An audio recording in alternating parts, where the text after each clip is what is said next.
परिणाम आज में परिवर्तन कर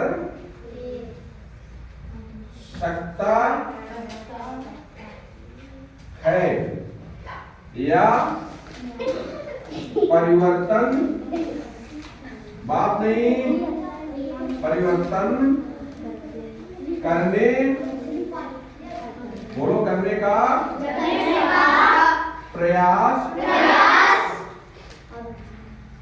करता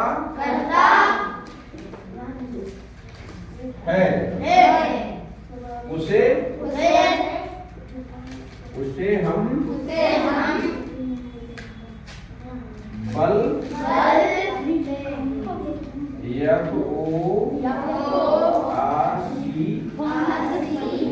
बल या फोर्स कहते हैं। ओके, तो ये जो लिखा है अभी समझ में आ रहा है आप लोग को? क्या लिखा है? बल की परिभाषा क्या है? बल वह कारक है जो किसी वस्तु की अवस्था जैसे प्रारंभिक अवस्था, दिशा, स्थिति, आकृति और परिणाम आज में परिवर्तन कर सकता है या करता है या करने का प्रयास करता है, उसे हम क्या कहते हैं? बल कहते हैं। इंग्लिश में इसको हम क्या कहते हैं? फोर्स। जैसे आप लोग अपनी भाषा में क्या बोलते हैं? ताकत। जैसे आप लोग कोई कार्य करते हैं, बेटा क्या है तुम्हारी समस्या? पेन अपना क्यों नहीं लेके आए? तो मैंने क्या बोला? जैसे आप लोग अपनी भाषा में क्या बोलते हैं? ताकत से हम कोई कार्य करते हैं ना, जैसे अगर ये हमने ब्रश खींचा है, टेबल खींचा, तो हम ताकत से खींच रहे हैं, तो ये क्या है कि हम बल लगा रहे हैं, फोर्स प्रेशर दे रहे हैं इसमें ना, तब ये अपनी जगह चेंज कर रहा है। प्रारंभिक स्थिति क्या होती है? जैसे अभी हम ऐसे खड़े हैं, मैंने ऐसे कर लिया, तो हमारी प्रारंभिक स्थिति क्या हुई? ऐसे। ये हमारी प्रारंभिक स्थिति है। इस स्थिति में अगर हम परिवर्तन करते हैं किसी दूसरे के द्वारा, जैसे एक बच्चा आए इधर, आप दोनों लोग इधर आइए, आप आइएगा, आप बैठिए इधर आइए, दोनों लोग आइए,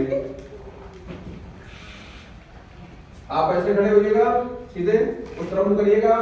ये अपनी प्रारंभिक स्थिति में खड़ा है और इन्होंने इसमें ताकत लगाया, बल लगाया, तो आप जब ये बल लगाएगा, आप ऐसे आगे कदम बढ़ा लोगे या 2 कदम आगे बढ़ जाओगे, धक्का लगाइएगा, इसमें ताकत लगाइएगा, ये देखिए, तो इन्होंने इनको प्रारंभिक स्थिति चेंज हो गई ना, इनकी प्रारंभिक स्थिति हो गई। आप बैठ जाइए, उधर बैठिए, हम खड़े हैं, ये हमारी प्रारंभिक स्थिति है।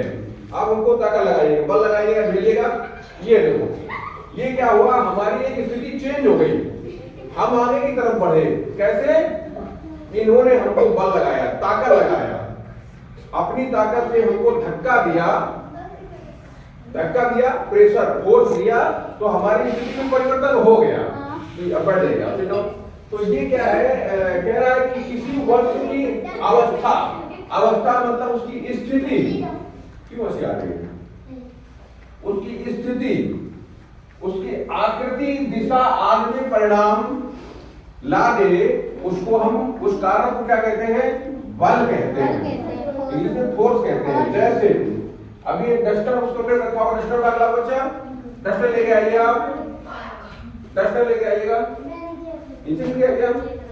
हाँ, ये देखिएगा, ये डस्टर है, ये अभी अपनी इस स्थिति में रखा हुआ है, इस स्थिति में रखा है। मैं अपनी उंगली से इसमें क्या कर रहा हूँ?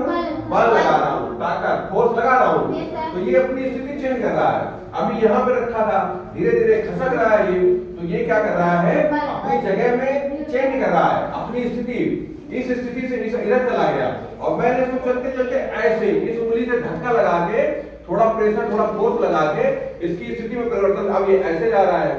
तो ये क्या हो रहा है?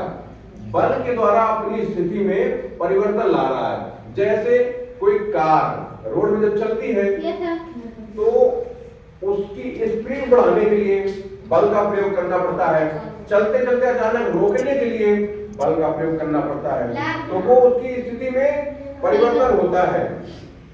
आकृति में परिवर्तन। कह रहा आकृति में परिवर्तन करता है।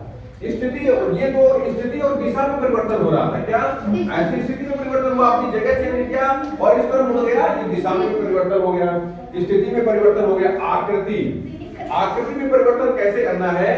आप सिंपल सा एक उदाहरण लीजिए, जैसे एक प्लास्टिक की बॉल होती है ना, प्लास्टिक की बॉल अंदर से खोखली होती है, उसको अगर हम अपने प्रेशर से, अपनी ताकत से उसको दबा पाते हैं, अपने बल, अपना उंगलियों का बल देके उसको हम दबा पाते हैं, तो उसकी आकृति में परिवर्तन होगा, पिचक जाएगी बॉल। तो पहले वो गोल थी, फिर उसको पिचका दिया, उसकी आकृति में परिवर्तन हो गया।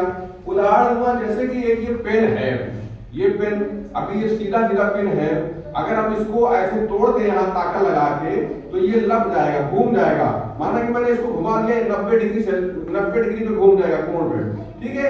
ऐसे मान लो ये ऐसे यहाँ लग गया, तो ये क्या हो गया? इसकी स्थिति में परिवर्तन हो गया, आकृति में परिवर्तन हो गया। तो ये क्या है? आकृति में परिवर्तन करना और परिणाम में परिवर्तन करना। परिणाम में, बल में परिणाम होता है। बल के द्वारा हम किसी चीज को डिवाइड कर सकते हैं, बांट सकते हैं। उदाहरण के तौर पे ये डस्टर भी है, इसको हम काट के किसी चीज से बल देके काट के या तोड़ के इसको दो भागों में कर सकते हैं, तो ये रिजल्ट भी परिवर्तन हो जाता है। इसका एक मात्रक होता है। क्या मात्रक होता है? बल का मात्रक। बल का मात्रक, मात्रक क्या होता है? द्रव्य मान गुणा त्वरण, त्वरण, ठीक है। द्रव्यमान, द्रव्यमान को कैसे बोलते, क्या बोलते हैं? किलोग्राम। किलोग्राम। और ये जो है इसको हम क्या बोलेंगे? द्रव्यमान। त्वरण को लिखते हैं मीटर प्रति सेकेंड स्क्वायर, मीटर प्रति सेकेंड स्क्वायर, मीटर प्रति सेकेंड स्क्वायर में, ठीक है। तो ये जो होता है इसको हम न्यूटन, बल का एक मात्रक होता है न्यूटन, इसको हम न्यूटन भी बोलते हैं, न्यूटन। बल का मात्रक, बल का मात्रक एसआई मात्रक होता है, ये एसआई मात्रक, बल का मात्रक, ठीक है। न्यूटन भी होता है, ठीक है, एसआई मात्रक, बल का मात्रक न्यूटन भी होता है। बल के प्रकार, बल के प्रकार भी होते हैं। तो ये आपको हम बल के प्रकार कल आपको बताएंगे। आज आपको समझ में आया कि बल क्या है? किसको किसको समझ में आया? सब लोग को समझ में आया बल क्या है, बल के परिणाम क्या होते हैं, बल किसमें परिवर्तन कर सकता है, समझ में आ गया ना?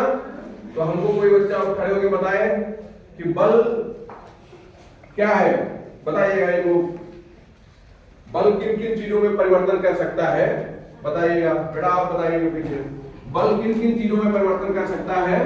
बल वह कारक है इसके द्वारा हम किसी वस्तु, दिशा, आकृति, परिमाण आदि में परिवर्तन कर सकते हैं, उसे बल कहते हैं। वेरी गुड, सिट डाउन, बहुत अच्छे। आप खड़े होइए बेटा।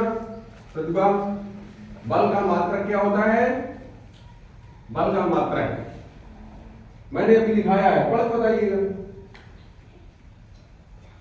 बल का मात्रक, अजय आप बताइएगा। अजय नहीं है? सलोनी आप बताइएगा बल का मात्रक।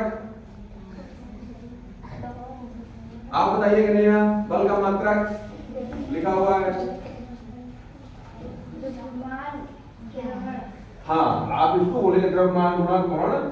किलोग्राम द्रव्यमान होता है किलोग्राम में, और ये त्वरण मीटर प्रति सेकंड स्क्वायर में होता है। और ये बल का मात्रक हो गया न्यूटन, इसको हम क्या बोलेंगे? न्यूटन। बल का मात्रक या एसआई मात्रक न्यूटन बोलेंगे। शिकम, थैंक यू। कल हम आपको बल के प्रकार पढ़ाएंगे, ठीक है। बल के कई सारे प्रकार होते हैं, ठीक है, ओके।